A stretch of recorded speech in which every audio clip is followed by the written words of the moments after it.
And then the next thing I think is happening in the future that we don't want to miss out on. Let me think. I know the tokenization of stocks is coming, but if I had to say one more thing, weekly options. Oh, prop firms, option trading prop firms. That's next. 100% that's next. Okay, so my folks on X can now comment on here. That's dope. What a great update. So now we know option trading prop firms are going to come out soon, which I hope, hell, I might create it, to be honest. Option trading prop firms will come out soon. I'm surprised it's not there and why it's only for futures. And then tokenization, weekly expirations. And if I had to guess one, like one that hasn't been talked about yet, what y'all thinking? But if I had to guess what the future may lie, I think there's going to be a third crypto. I think there's going to be a government issued. Well, we already know the US dollar will be tokenized one day. I think if you guys remember all those movies back in the day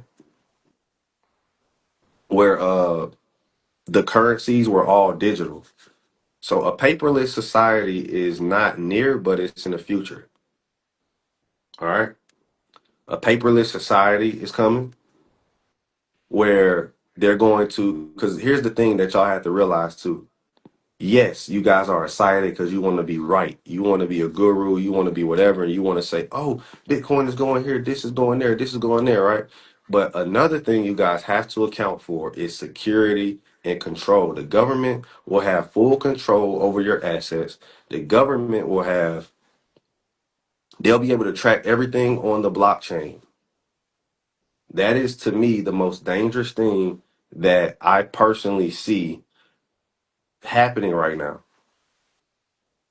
You got all of our assets that'll be tracked on the blockchain. So there's no more hiding taxes and all this stuff. Imagine having to pay a stripper on a blockchain. So again, there are negatives to this. Security. You guys will all of our money will be tracked when they start tokenizing all of our assets, all of our cash and everything. Right? If and they're already kind of tracking it now. Oh yeah, 24-hour trading is coming. Of course, they can freeze your funds. Yeah, they can do that now. But my whole thing is that's what I was telling people. You guys are advocating for our, yes, you're advocating for, it's like people don't understand that. I'm like, yes, we're advocating for the future and we're seeing changes and we want to be right. We want to say Bitcoin is going here, Bitcoin is going there. We're going to all adopt to the Bitcoin standard.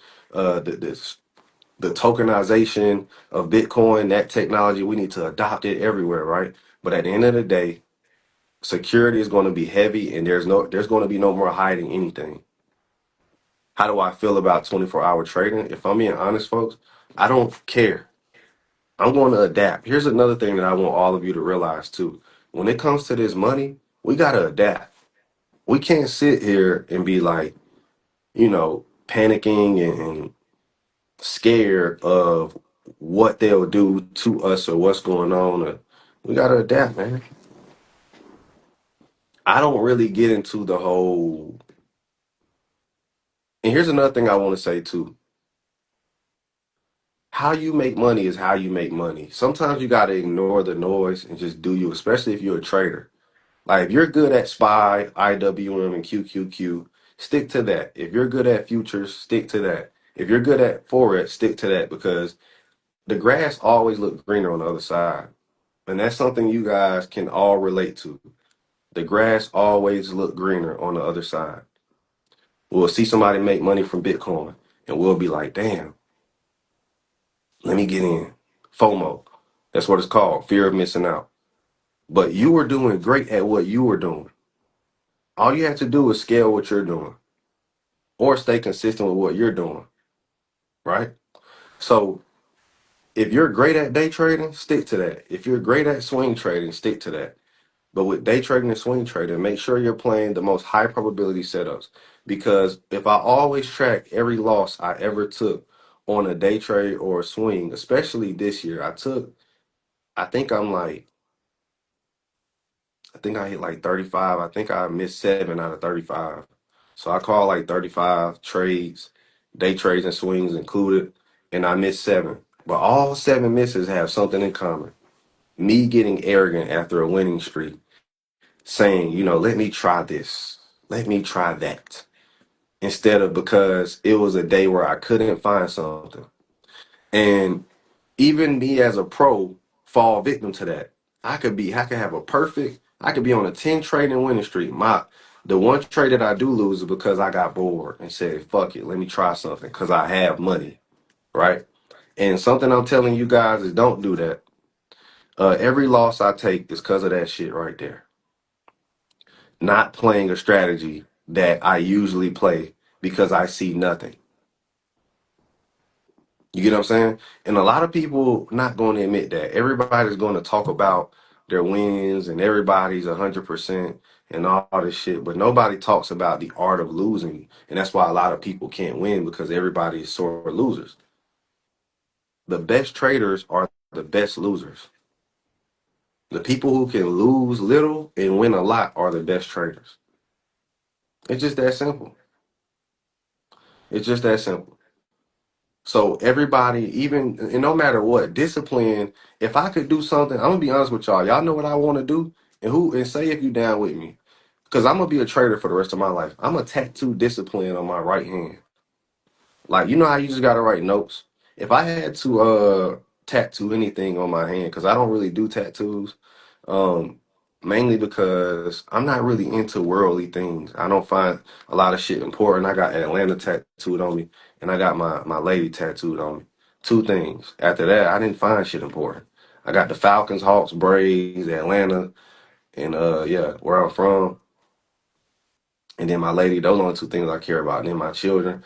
But now I got some shit to tattoo. I'm gonna get risk management, A+ setups, discipline, patience on my right hand for my 30th birthday. I'm gonna get that before.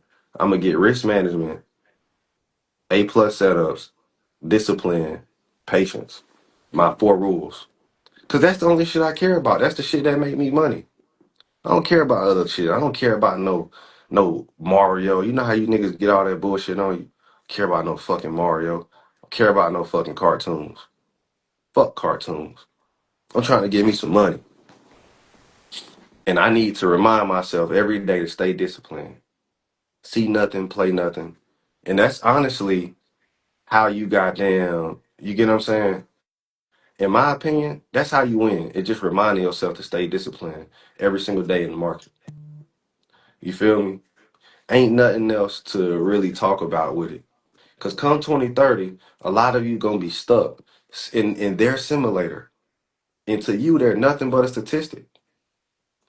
When TTO, the company who owns Grand Theft Auto, looks at their analytics, you are not a person. You are player 1 million is still playing. Oh shit, we're dropping numbers. How can we keep them subscribed to our simulator? That's all they think about. They're not thinking about you. They don't give a fuck about you.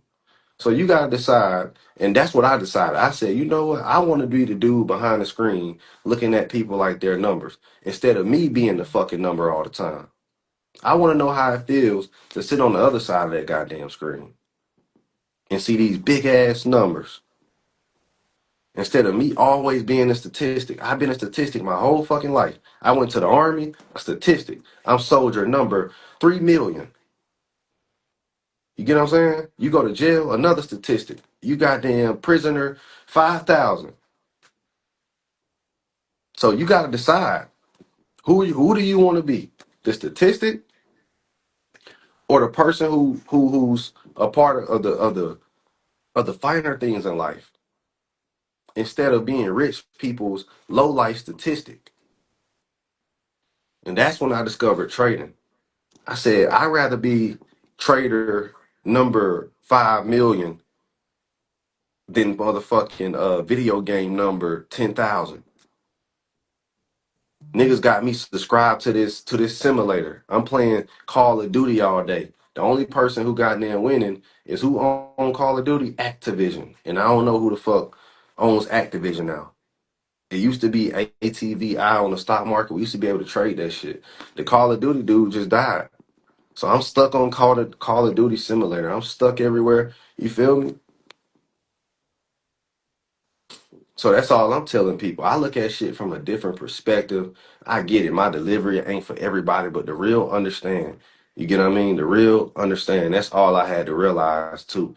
Is this shit ain't for everybody, man. If you trying to get money, then you gonna fuck with Aristotle. If you trying to be coddled and be mediocre, you get what I'm saying, and you trying to not move, you gonna fuck with a lot of other people besides me. I'm not for everybody, man. I'm for the people who want to win. You get what I'm saying? So that's just how this shit gonna go, man. Y'all know what it is, man. It's your boy Aristotle, R with the RAR. You get what I mean?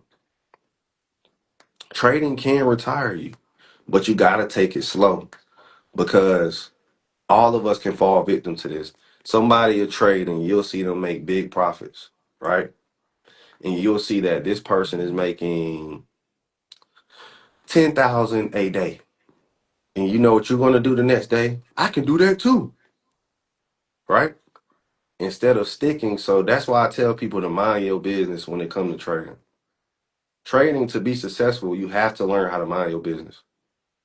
If I had to be all the way honest, if I had to really tell y'all the real secret to trading too, is to mind your fucking business and watch your plate. Cause when you start watching somebody else play, that's the first step to failing. You're gonna blow your account trying to beat somebody and trying to compare your chapter 1 to their chapter 10. First thing you're gonna say is I can do what he just did. You never gonna be able to do what the big dog is doing yet. If you see me making 4,000 a day, mind your business. Stick with your 400. You know what I'm saying? And that be the thing in the trading community. Everybody trying to compare profits, compare. Everybody starting at different times in life on different account sizes, making different shit. You gotta be okay with that. Because a lot of people are not okay with that. People quit trading because they can't be somebody else. You get what I mean? You're gonna quit trading because you can't be somebody else. You don't want to keep going because you can't be Aristotle tomorrow.